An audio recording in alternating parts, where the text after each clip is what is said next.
Hello guys, today I'm going to break down the handstand for you to take advantage on your handstand practice and being able to make progress consistently.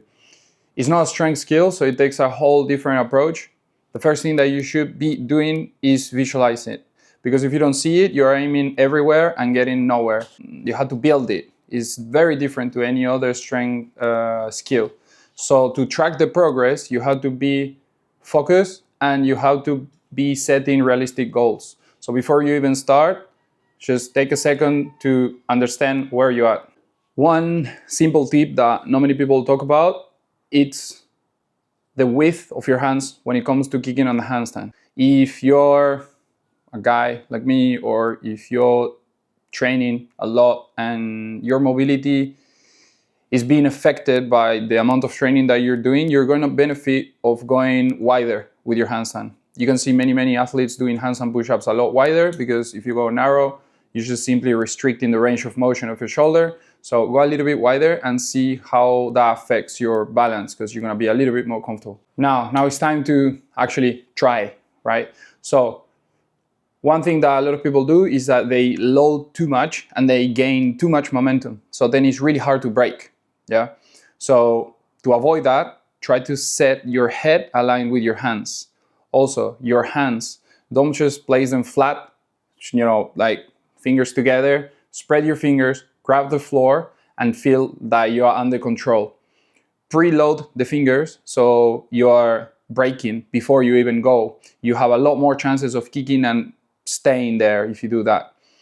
Don't look everywhere. Try to set a target in front of your hands in a point, whatever is on the floor. Just set your eyes there and focus on what's happening, not what you're looking at. Yeah, it's more about feeling than seeing the handstand. Now that you just kick on a handstand, allow yourself to correct the form, right? So you're not aiming for a perfect handstand. You're aiming to stop and bringing it down. If you can stay a little bit, amazing. But you're not going to do your best handstand ever your first attempt. So take it easy, allow yourself to correct the form a little bit, and then you try to adjust.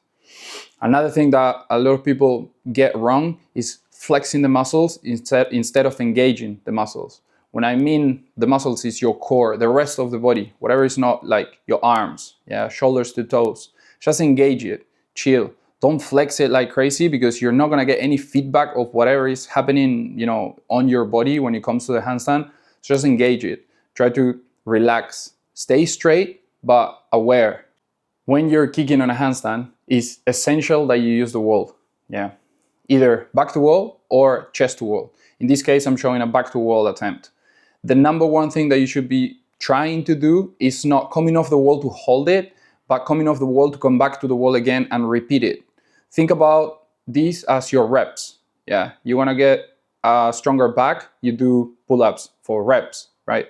So if you want to get a long handstand hold, you have to do these mini handstands. Try to get on and off the wall slowly and control. Everything comes from the hips. Don't go crazy with your legs and your feet, because you're not going to balance from the top down. You're going to balance from the bottom up. And I know sometimes going back to wall, it can be a little bit hard. So don't worry if you never done that. Start chest to wall, and you can go higher and higher session after session. So start slowly, building it up and trying to bring your hips away from the wall, basically sticking your bum out, and try to visualize your hips over your hands. Yeah, what I like to think is my eyes are over my hands and my body is over my eyes. So it's very easy to have a point of reference in front and behind you to stay aligned, especially when you're chest to wall, that you're very likely to arch your lower back. So try to lead with your hips,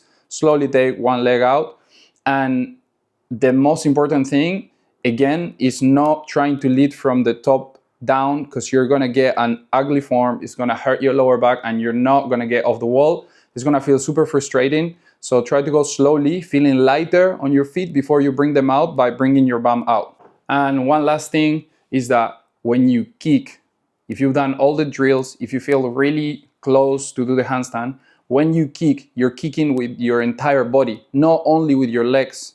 Yeah, it's a little bit scary to drive your hips up, but it's the only way to get upside down and holding a handstand. So try to kick from your shoulders to your toes, your entire body up. That's why we do a lot of core exercises to hold the handstand. So chill when you kick. You're not going to drive with your feet. Again, that's what everybody, most of people do. So try to bring your entire body up, not throwing your legs and not just trying to use your arms to hold a handstand, because it's definitely not enough. You need your entire body moving all at once. So then you need to hustle less for the balance. And last advice for the handstand, very personal, is to have fun, because if you don't gamify, it's really hard to track the progress. What I like to do is make it part of my warm-up. Even now, I'm working on my one-arm handstand, I'm still working on my handstand form, and I didn't change the approach since I started, before I even had the handstand. So having the handstand or not didn't really change my practice, and that, I think, is what you should be aiming if you're trying to unlock or improve your handstand, because you never get there. You're always going to improve, unless you just want to unlock one skill and retire from training, which I don't think so. So just have fun and try to track the progress every session and understand what you're doing wrong and come back and do it a little bit better, because that's what you're going to do forever. Okay, enjoy your handstand practice. See you on the next one.